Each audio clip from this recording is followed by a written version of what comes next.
Depuis 10 jours exactement, on est arrivé à Tabarka le 18, on est le 28, ça fait 10 jours qu'on est là, on a commencé avec 5 joueurs le premier jour, 6, plus 10, plus 12, plus... Et depuis hier soir, avec l'arrivée d'Ali Abdi, le dernier joueur, nous sommes pour la première fois 26 joueurs. Donc le groupe est au complet, mais jusqu'à présent, très satisfait de l'attitude, très satisfait du travail, très satisfait des installations, de l'hospitalité, de la bienveillance, et tout se passe bien pour l'instant. C'est un peu à la Clairefontaine ici. Oh, avec la mer en plus. Mais très sincèrement, c'est un très bel endroit pour travailler. C'est très reposant, on mange très bien, c'est très calme. L'hospitalité des gens de Tabarka sont d'une bienveillance incroyable. La qualité des terrains est absolument parfaite. En tout cas, si on ne réussit pas la Coupe du Monde, ça ne sera pas à cause de la mauvaise préparation. La fédération nous a mis dans d'excellentes conditions. Les gens de l'hôtel et du complexe nous mettent dans les meilleures conditions. On travaille dans des conditions vraiment optimum et ça, c'est très, très agréable. Vous avez mentionné que les préparations ont débuté avec 5 jours seulement, après chaque jour, quelques jours. Comment vous avez travaillé avec cet effectif amoindri? C'était un choix parce que la date FIFA, vous le savez, c'est le 24. Certains jouaient la finale de la Coupe de France, la finale de l'Écosse, le dernier match de Première Ligue, le dernier championnat à l'étranger pour certains. Mais en même temps, d'autres avaient terminé plus tôt. Je ne pouvais pas les laisser dans la nature sans les prendre avec moi, sachant qu'ils n'avaient pas beaucoup joué depuis janvier 2026. Donc il a fallu les prendre. On a fait un travail individuel, c'est ce qui était voulu, avec des garçons comme Dylan Brown, comme Ismaël Garbi et même Khalil Ayari. Et donc c'est des choix qui sont forts. Mais tous les joueurs ont joué le jeu. Ils sont venus plus tôt, ils sont venus de manière très positive, de manière très déterminée. Et on a beaucoup travaillé, on a fait des séances très intéressantes. Malgré la chaleur, mais c'est à peu près la chaleur qu'on va retrouver au Mexique. Donc on est dans des conditions Coupe du Monde. Concernant Ali Abdi, coach, est-ce que c'est vrai que la fédération a exigé ou a obligé même Ali Abdi de quitter son club, son Europe? Non, mais il y a tellement de choses, c'est terrible parce que... selon la presse française. Oui, mais selon la presse tunisienne, selon la presse française, je ne dis pas que les Français sont mieux que les Tunisiens ou vice-versa. Mais ce qui est dit est écrit n'est pas souvent vrai. Le directeur sportif, le Florent Maurice, m'a téléphoné et effectivement, je ne lui ai pas donné mon accord puisque la loi FIFA est du côté des sélections. Et il semblerait qu'il y avait une interprétation en faveur des clubs. Le joueur est resté, il devait partir, il est resté. Sinon, il ne faut pas faire les lois, si on ne respecte pas les lois. La situation de Nice m'attriste. Claude Puel est quelqu'un que j'apprécie, Florian Maurice était quelqu'un que j'apprécie, l'OGC Nice est un club que j'aime beaucoup.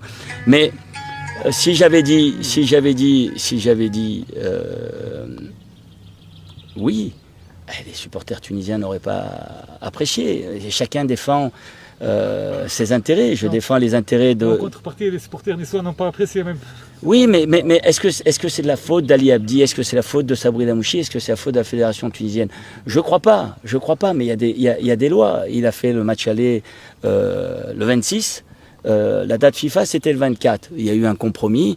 Voilà, il est rentré, il est là, mais il n'y a pas eu de bagarre, il n'y a pas eu de litige. Il y a juste eu chacun défend ses intérêts. Claude Puel ne m'a pas appelé, je ne l'ai pas appelé. Florian Maurice m'a téléphoné, j'ai dit qu'il n'en était pas question.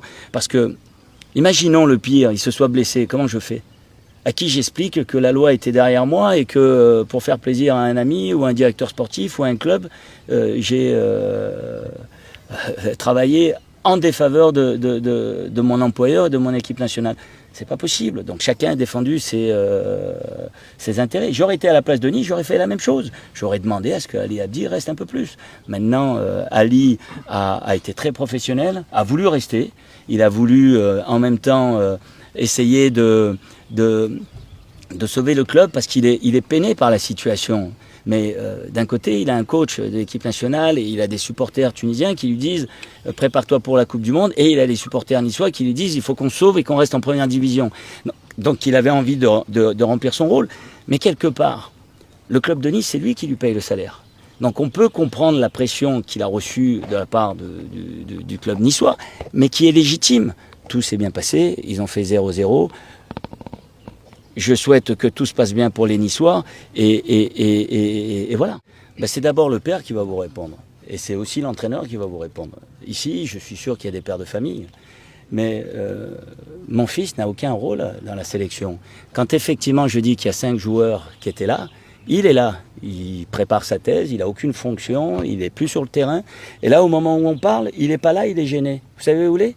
Il est avec sa grand-mère, ma mère et ma sœur, parce qu'hier c'était l'Aïd, et donc ma mère est venue. On va me reprocher aussi que je reçoive ma mère à l'hôtel?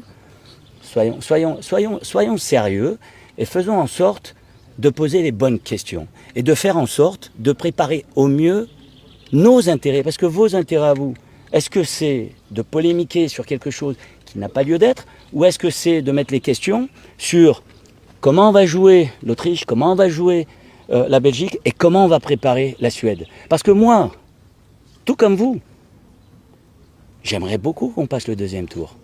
Vous croyez que je vais me poser les questions sur tout ce qui s'est dit sur les réseaux sociaux? On a fait des émissions là-dessus. Des émissions. Est-ce que c'est sérieux? Là, c'est le père qui vous répond comme le sélectionneur.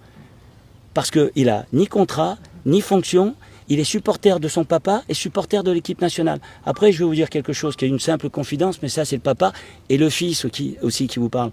Mon père n'aimait pas le football. Le seul poster qu'il avait, c'était le seul match que j'ai fait avec la Tunisie dans son salon.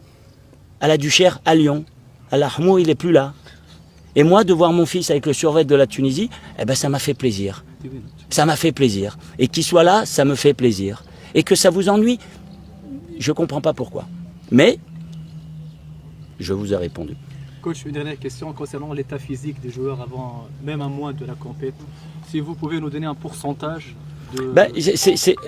Honnêtement, j'ai été agréablement surpris. La question, pourquoi ils étaient là 5, plus 6, plus 10, plus 12, c'est qu'on a profité pour, en même temps, faire un travail individuel.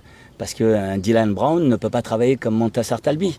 Et donc, on a fait un travail adapté avec des doubles séances, avec des séances, des prises de sang, des masses de grâce, et un travail aérobie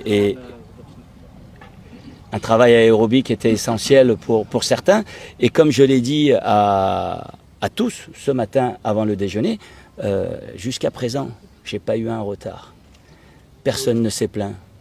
Je touche ma tête, on n'a pas un blessé. Les joueurs sont très appliqués, les joueurs sont très déterminés et ils ont une vraie volonté de donner le maximum. Essayons.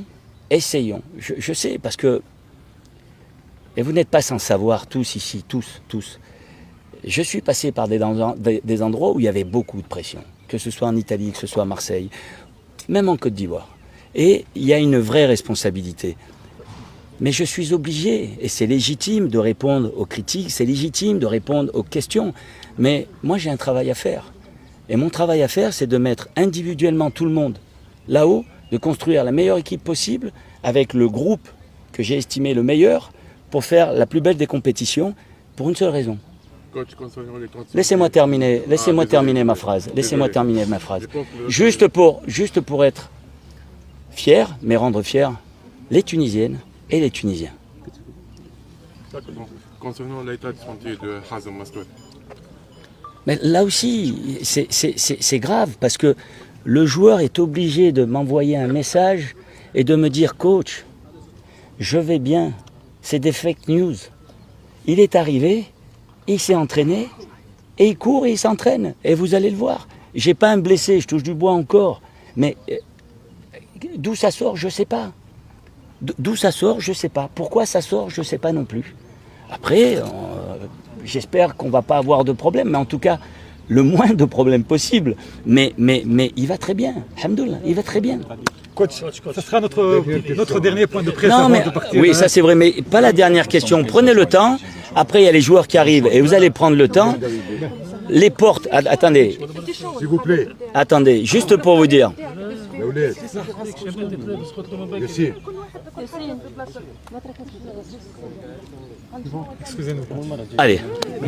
Avant quelques semaines de partir, avant quelques jours, en tant que coach, en tant que sélectionneur, vous croyez à une qualification au deuxième tour, coach? Bien sûr, je crois à une qualification, mais je sais que ça sera très difficile. Mais vous savez, c'est pas compliqué. Si le coach, le sélectionneur, n'y croit pas lui-même et qu'il ne passe pas cette confiance à ses joueurs, ça va être compliqué aux joueurs d'y croire. Mais que moi, je sois le seul à y croire, ça va être aussi très compliqué. Donc, que les joueurs et nous travaillons dans cet esprit avec une grande détermination, application à bien faire les choses et qu'on y croit tous ensemble, c'est déjà une chose. Mais je peux accepter, tout entendre les critiques, les commentaires. Il y a des choses qui sont hors sujet. Hors sujet. On va pour la plus belle compétition représenter la Tunisie.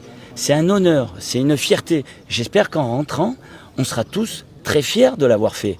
Mais c'est ce que j'essaye de faire, c'est ce que les joueurs essayent de faire, et c'est ce qu'on va essayer de faire tous ensemble.